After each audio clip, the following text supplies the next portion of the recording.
नमस्कार, मी वचंद्र सतीश कांदळकर, राहणार तळेगाव दिघे. आज मी आलो आहोत दौंड तालुका दौंड जिल्हा पुणे या ठिकाणी. तर मावशींना एक दीड महिन्यापूर्वी आपण अमृत ज्यूस दिलं होतं.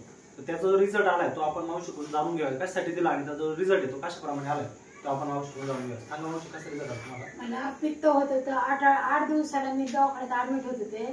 तर आता ते घेतल्यापासून अजिबात उलट्या होत नाही. ते उलट्या होऊन ऍडमिट व्हावं लागत होते. ओके. आणि असं गाडीवर जरी चाललं ना तर मन केलं, मला डॉक्टरने ऑपरेशन करायला सांगितलं होतं. तर गाडीवर बसलं ना ते असं हल्ली गाडी याचं पोटात कसतरी व्हायचं. आता काही सुद्धा होत नाही. म्हणजे पूर्णपणे क्लिअर हो.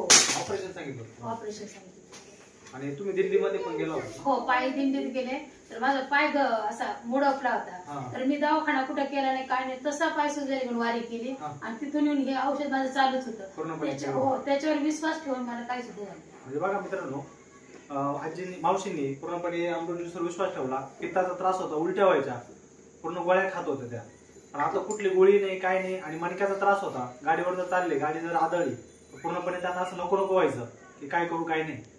आणि पूर्णपणे दिंडीमध्ये त्यांनी दिंडीमध्ये पायवारी केली. पाय सुजलेला होता, तिथून आल्यानंतर अमृत ज्यूस चालू केलं. पूर्णपणे पाय पण मसरून गेला.